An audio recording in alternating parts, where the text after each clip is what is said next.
if there's one kind of theme to Leadership Summit, I think it has to do with calling. And you've heard lots of speakers talk already about finding your calling, living into your calling. So we want to share our story with you and the stories of our callings and the calling that we share together. So that's how we're going to start. We're going to go way back. Do you have the clicker? Yeah. We're going to go way back. 2002, I was a junior at ACU. I was a Bible major, biblical text. I wasn't a Bible major because I wanted to be a preacher or a youth minister. After my sophomore year, after study abroad, I had just decided what I wanted to do with my remaining time at ACU was sit at the feet of some really great biblical scholars and teachers and study the Bible. So I was a Bible major. Had no idea what I wanted to do after that. But between junior and senior year, we were required to do some kind of ministry internship. And while a lot of people were doing like a youth ministry internship in Atlanta or something, one of my friends, who was a missions major, had his goals set.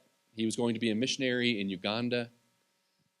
He was going to spend the summer in different parts of East Africa, in Kenya and Tanzania, with 3 different mission teams, kind of seeing what else was being done in the way of missions in East Africa.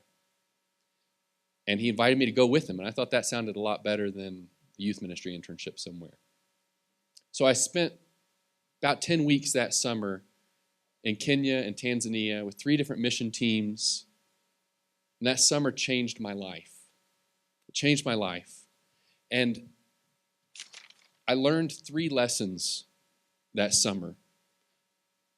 I think I wrote these down in a paper, like a reflection paper, the next semester when we had to kind of reflect on our time in ministry that summer. But these 3 lessons have proven true over the last 15 years. The first lesson was that I am a slave to Christ. If I have given my life to Christ, Scripture says very clearly that I am his slave. And a slave does what his master tells him to do. It's not really a choice there. And so I recognized, sitting in Mwanza, Tanzania, that if I was a slave to Christ, and if God called me to be a missionary in a place like Mwanza, Tanzania, I would go.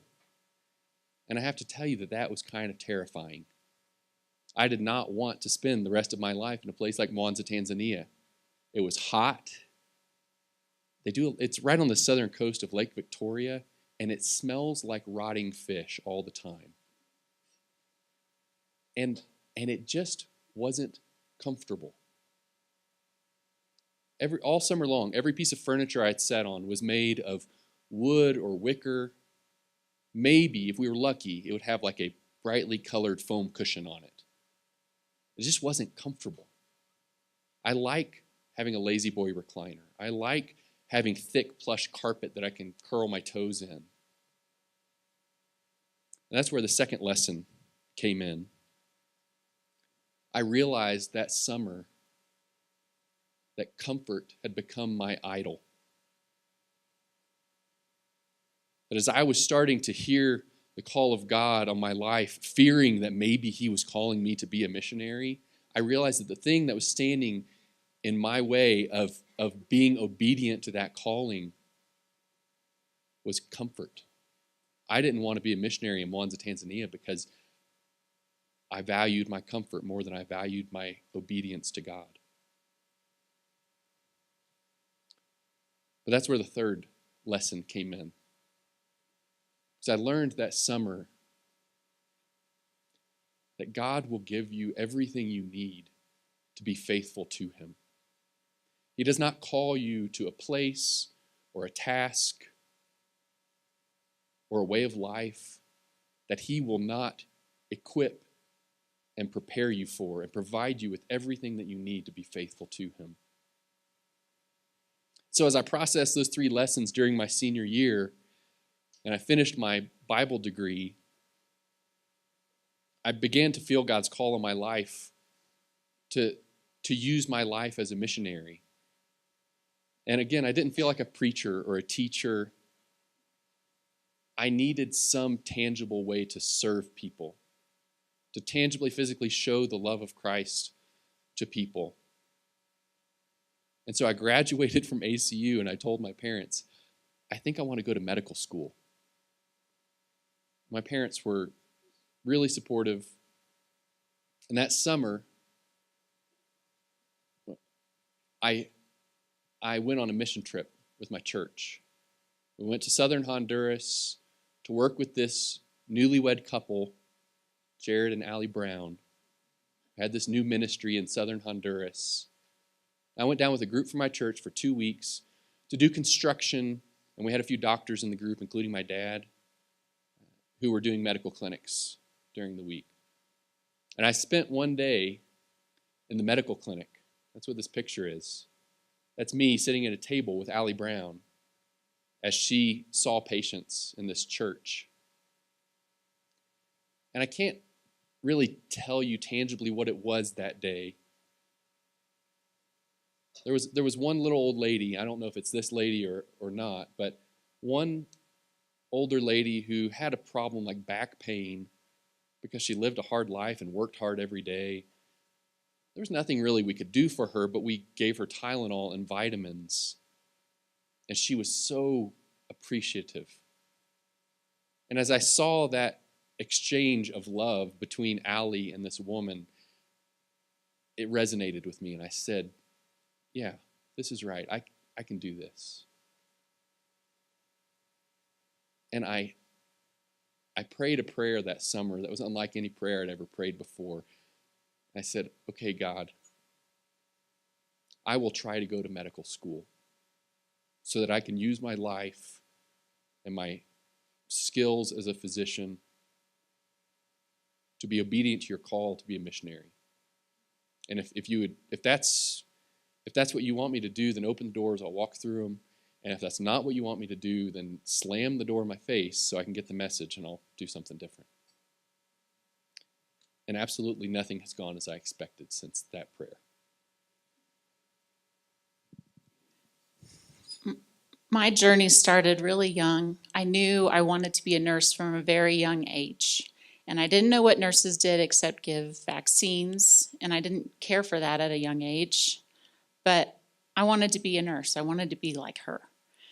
And my parents were super supportive of that. They didn't know anything about it either. They rarely took us to the doctor. But they were always encouraging me to pursue that and pursue college. And my father he's a preacher, so I'm a PK. Any other PKs in here? I get you. So I kind of knew as I got older, I didn't want to marry a preacher or minister. So we saw the dark side, like Rick described earlier. Maybe not so hateful, but I just didn't want to be in church work. As we grew up, though, my parents raised me with this really broad worldview that the church is so much bigger than, our little address in our little small town of the church building. The church was global, and I'm so grateful for that. They cast the vision in me by taking our family on mission trips, and we went to Mexico several times a year. We supported a missionary, a local guy who was a preacher there, and my dad would just go down. Like, we wouldn't always do anything except visit with Jose and his family and encourage and support. Oftentimes, we would take the whole youth group and we would dig latrines or put on a VBS, the regular mission trip stuff. And that was my vision for what missions around the world was. You build stuff and you pass out Bibles. And so as a senior in high school, it was the summer before I started college, I was down there with my dad. I only remember the two of us. But we had been visiting with people in the church, and I just couldn't even stand that we were leaving. It just couldn't take it. I was begging my dad, please let me stay here for a few more weeks. I'm not starting college. But he couldn't figure it out logistically. And I was the oldest daughter, and he'd never just let anyone go off farther than Abilene before. So I didn't get to stay, but that was when I really started feeling this really burning passion that maybe missions was what I was supposed to do. But I didn't know at that time that missions and nursing could be a thing, that people did medical missions. I didn't know how to marry that until I came to ACU and signed up for my very first, as soon as I could, internship for the next summer. And I guess I was old enough and out of the house. My parents couldn't stop me.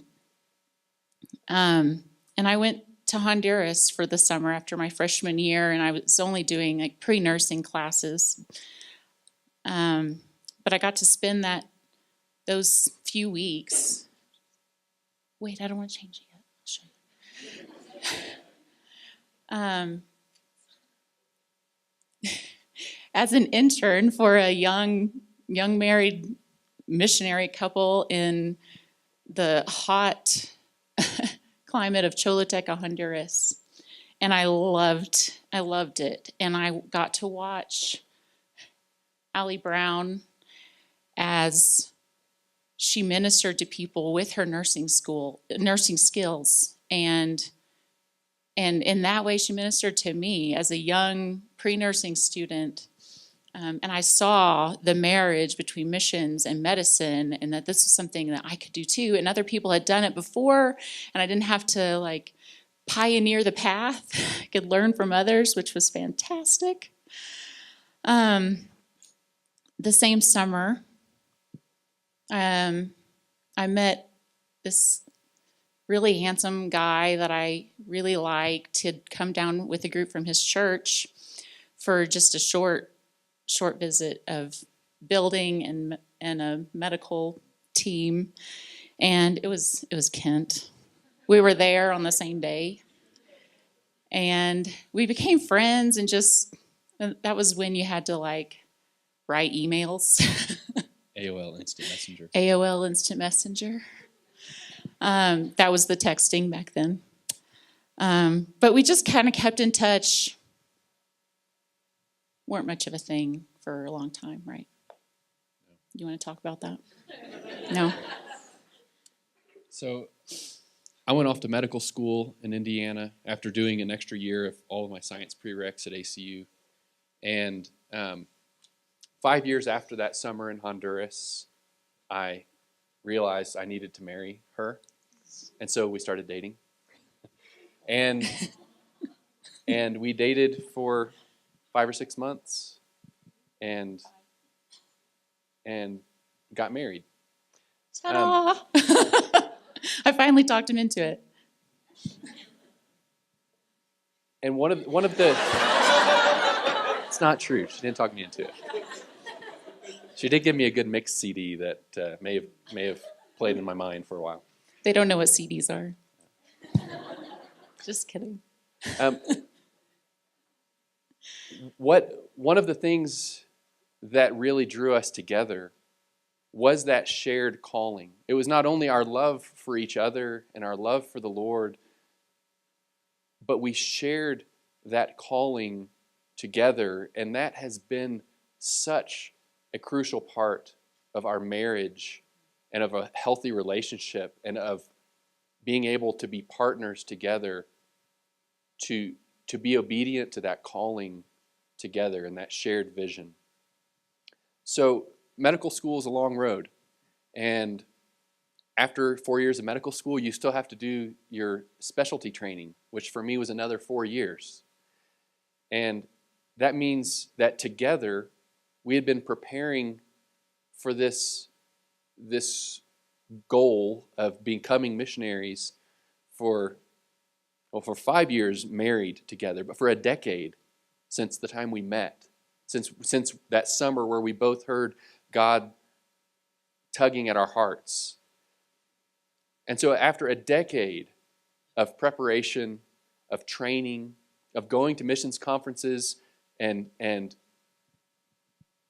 finding communities wherever we were, like in medical school, for me it was the Christian Medical and Dental Association, finding communities where people shared our vision and our heart, so that we didn't get distracted or discouraged along the way. Sure, there were distractions and discouragements, but we found community to encourage us, to encourage our hearts as we walked that long road. And in that process, we met the people from Samaritan's Purse. And we learned about this post-residency program they had for doctors immediately out of training who felt called to a career in medical missions. It's like a 2-year apprenticeship where they place you at a mission hospital with an experienced medical missionary to mentor you for the first 2 years of your career. And that seemed like a really great way to get started in this calling we had been pursuing. And so in October of 2013, about 4 or 5 months after I finished residency, we picked up our family and moved to Liberia on the coast of West Africa.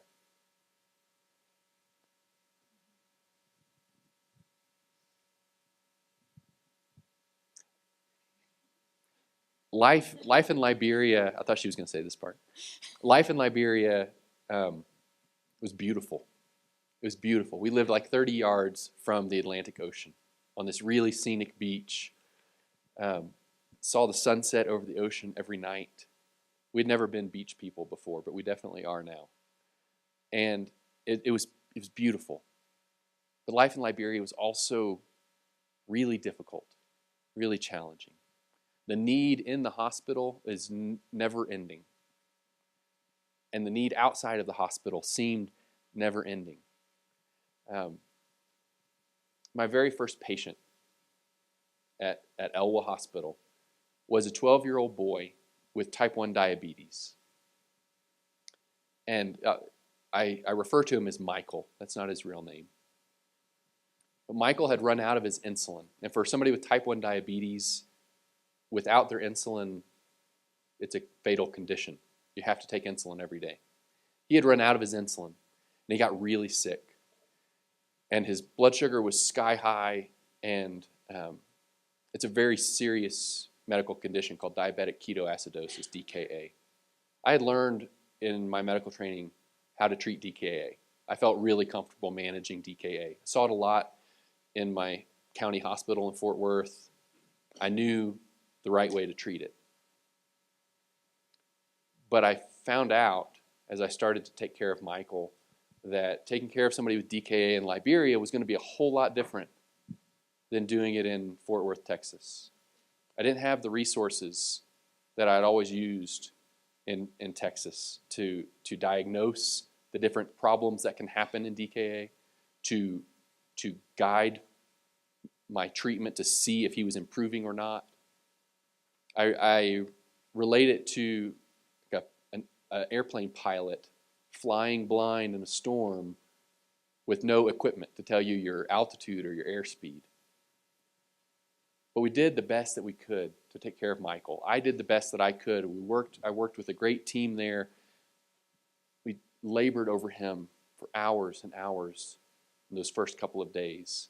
We prayed. I prayed and begged God to heal this little boy.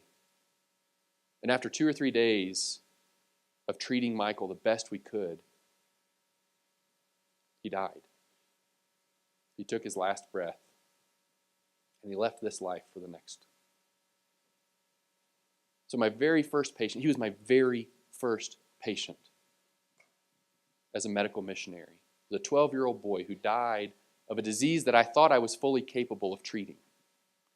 And that was our welcome to life as medical missionaries. Liberia is a place where death is a very real and present part of life.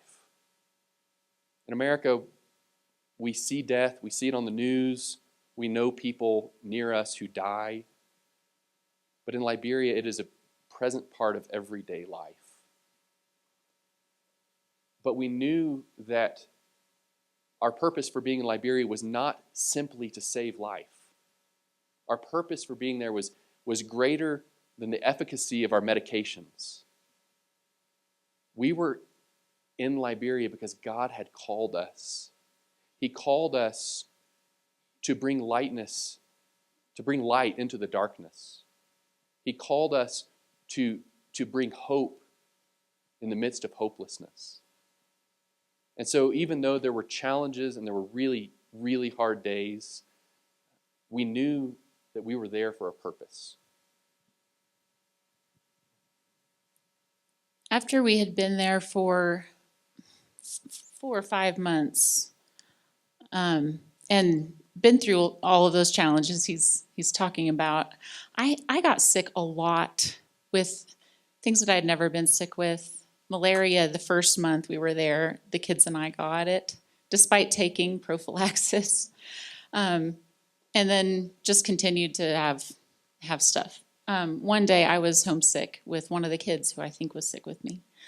But Kent attended a family picnic, which was just a gathering of the expatriate and missionary workers in the area, just to potluck and share food from their home culture and visit. And during that picnic, do you want to tell this part? During that picnic, one of our teammates said to him on the side, like, did you hear about the Ebola case across the border in Guinea? And Ken said, no, I didn't know about that. And so that was kind of the buzz over the picnic that evening. Came home and, set up the Google alert for Ebola virus disease. These countries are really small. So Guinea, while another country and, across a border, the borders aren't like walls. It's so like many people from the same tribal group and family will cross that border to sell their goods to each other, like all day, every day. It's not, I don't know. It's not like what you see on the map, right? You know this. So it felt really close and concerning. So the next day, we had a doctor's meeting at the hospital Monday morning, or maybe it was 2 days later. Monday morning, we had a doctor's meeting, and we began talking about how are we going to prepare for the possibility that Ebola could come to our hospital. We knew that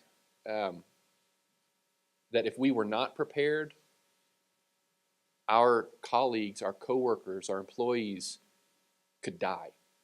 So there was no option but to prepare.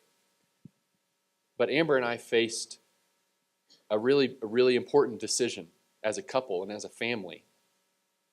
The hospital had to prepare, but what were we going to do? We'd been there 5 months. We'd gone there to be medical missionaries, to work in the hospital. Now there's an outbreak of a deadly disease, possibly the most feared disease in the world. The stuff of horror films. Yeah. So what are we going to do? We're going to stay, or we're going to retreat to the comfort of home. I told you a lesson I had learned back in college was that comfort had become my idol. Well, I didn't just learn that lesson. I took it to heart and I started trying to change that in my life. I was a slave to Christ. I should have no idol before him. And in our marriage, we talked about comfort, and we intentionally tried to not allow comfort to be our idol. We made decisions purposefully choosing at times the not most comfortable option available to us, simply for the purpose of not allowing comfort to be our God. And so in this situation, it wasn't that hard of a decision. We'd been making decisions against comfort and against fear for the 5 years of our marriage before that. And so we knew that in this situation, God had called us to have compassion on people in need. And if anything, an Ebola virus outbreak only magnifies that purpose. And so we knew that we had to choose compassion over fear.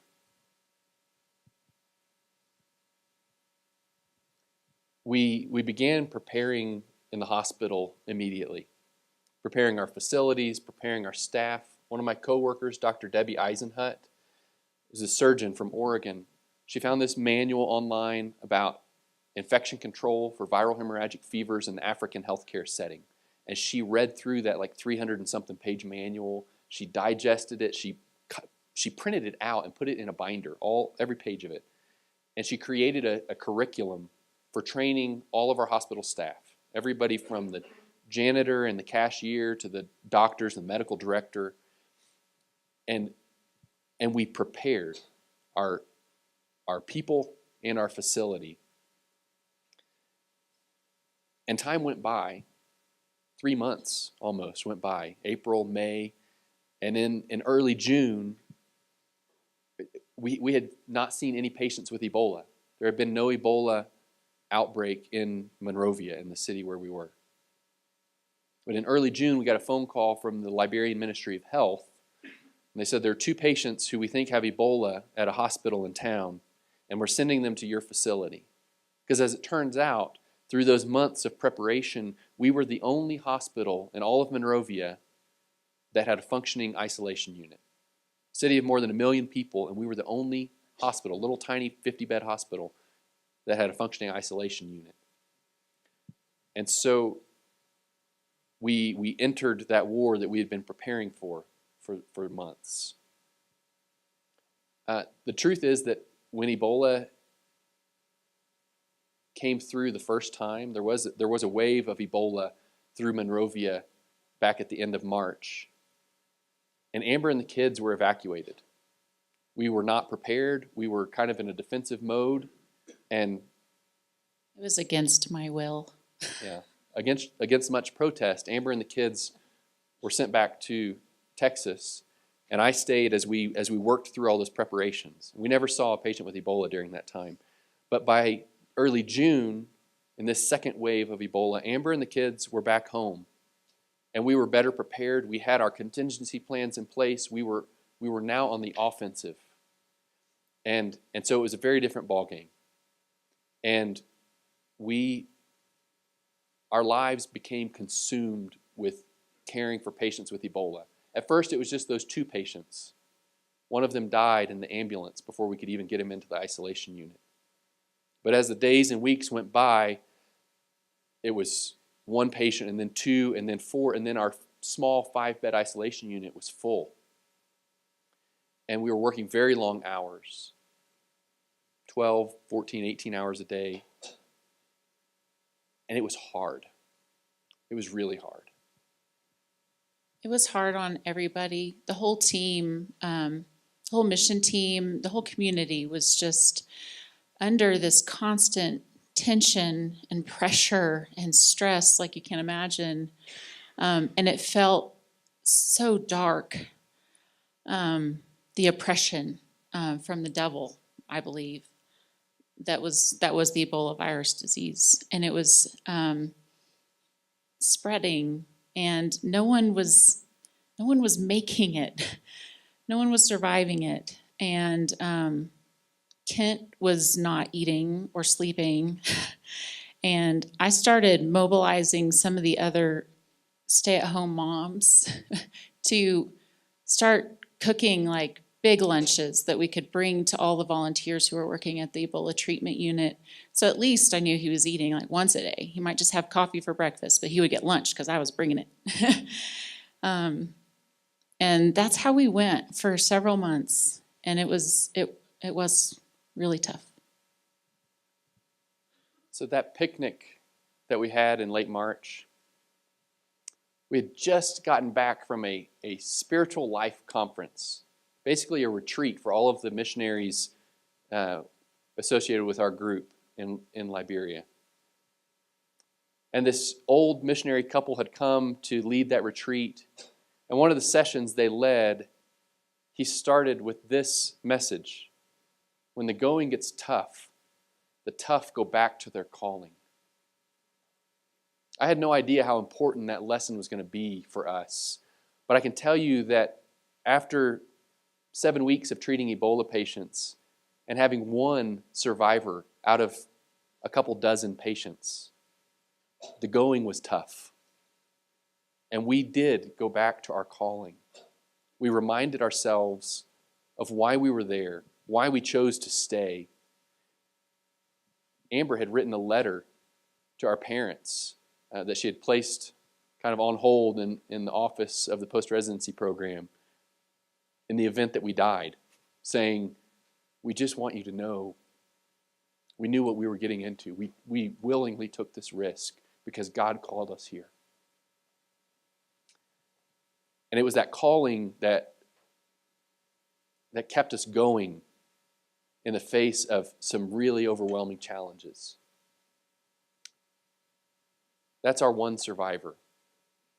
It's a 13-year-old boy named Jiba, who we took care of for about 9 days before he kind of recovered and his test turned negative.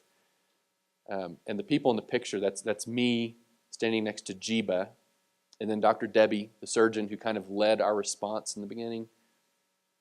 Nancy, who's one of the other missionaries, who just volunteered to help in the unit in whatever way she could and worked as a hygienist. And then Dr. Jerry Brown, who was the medical director of our hospital.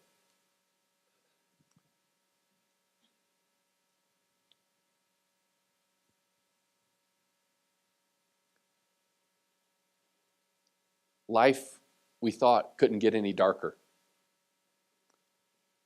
But we didn't know what was around the corner.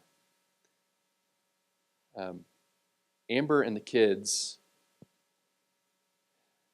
we had a planned vacation. Amber's brother was getting married in Abilene, and the kids, our two children, were supposed to be in the wedding.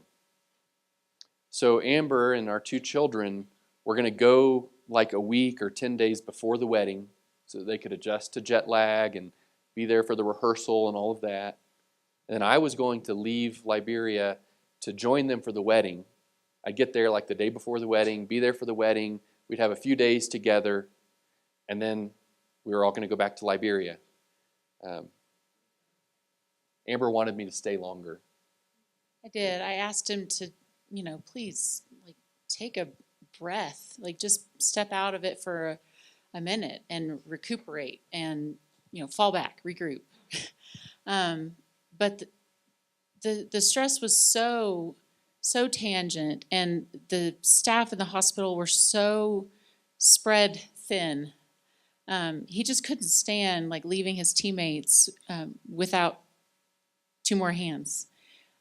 So we made plans to just come back together. We were going to bring his dad with us because he had been moved by our work, and he wanted to join in. He's a doctor, as Kent mentioned, and he was going to help cover the things that were happening in the regular hospital so that more staff could take care of the Ebola treatment unit.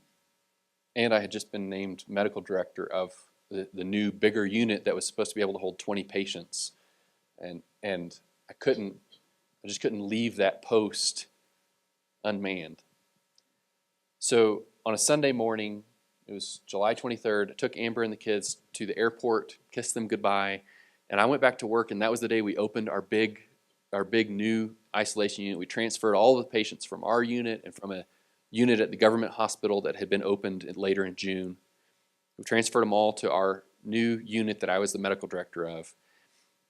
And those next couple of days were really intense, as I was there for every shift to orient our staff to the new facility that people had never been in before. So we had to go in and suit up in the full personal protective equipment, go in and show all of the employees, all the workers, where everything was and how the flow was supposed to work.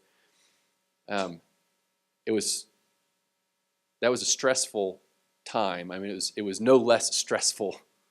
Stress just continued to build. And then on Wednesday morning of that week, I woke up not feeling well. And I just had an upset stomach. Didn't feel good, didn't feel right. I had eaten pizza with a friend the night before, and I put a lot of Tabasco sauce on my pizza, and I thought, that was a bad decision. It was a bad decision, but I thought it would all blow over by lunchtime. I stayed home and did administrative work that morning, but by the afternoon, I had a fever, and I had a headache, and 3 of my friends, my coworkers, came into my house, drew my blood, and sent it off for an Ebola test. And that first test came back negative. And so the next day I called Amber and I told her, hey, I'm sick. I have a fever, but my test was negative. But per protocol, I have to stay in isolation for 3 days, and we'll repeat the test on Saturday. That's right. My parents are foster parents at Hendrick Home for Children in Abilene, if you've heard of it.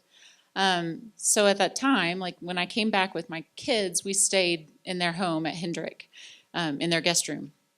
And they were off at a retreat with the high school students and came back that afternoon. I said, I just need to let you know, we don't think it's anything, but I just need you to be praying for Kent. He's not feeling good. He has a slight temperature. And he's worked to the bone. So Kent could call me at home over FaceTime. So I took lots of screenshots of that because I didn't know if I'd get another chance to.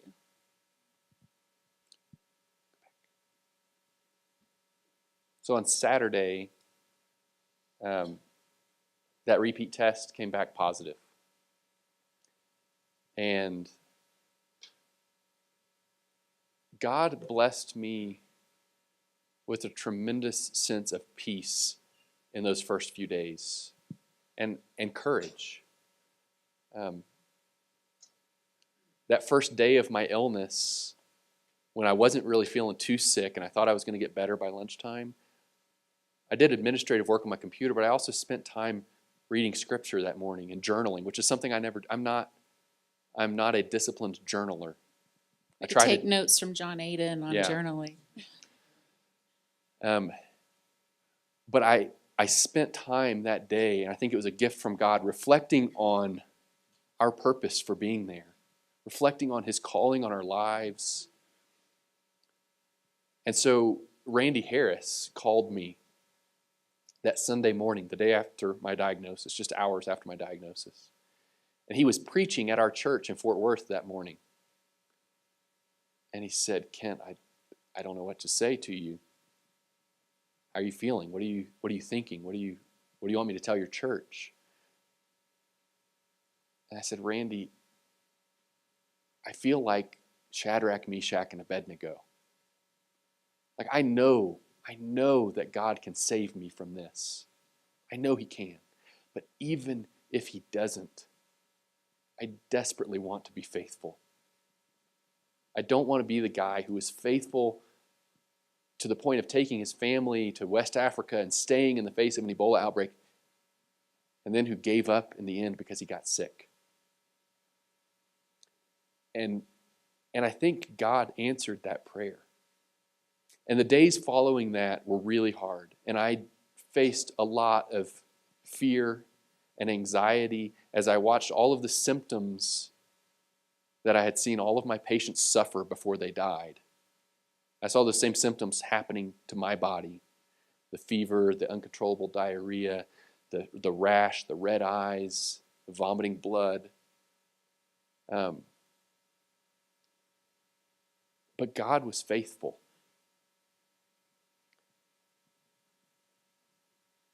You know, that lesson that I learned in college, my summer in East Africa,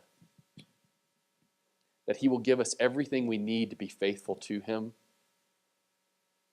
I found out that wasn't just a good idea I had put together myself from the experiences of that summer.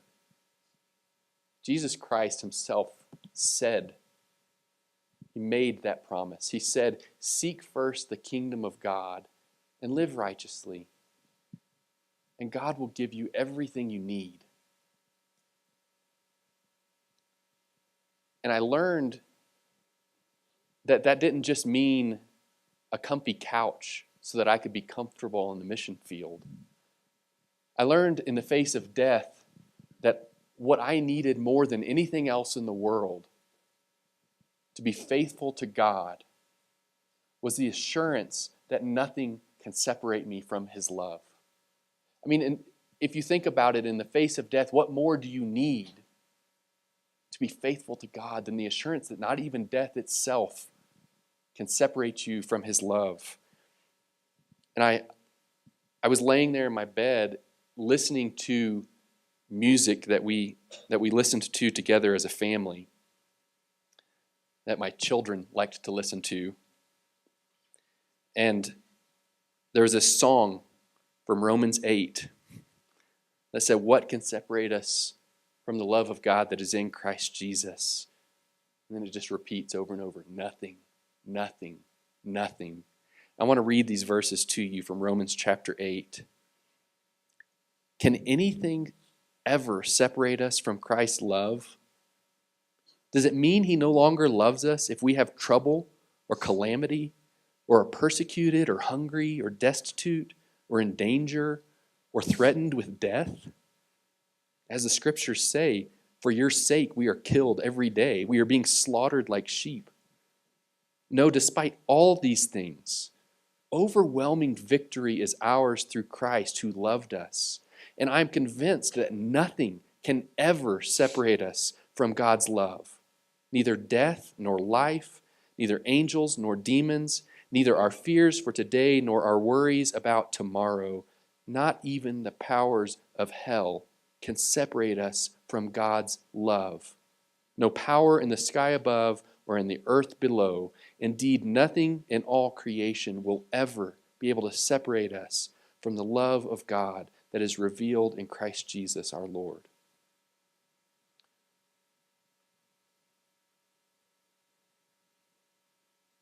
I held on to that truth.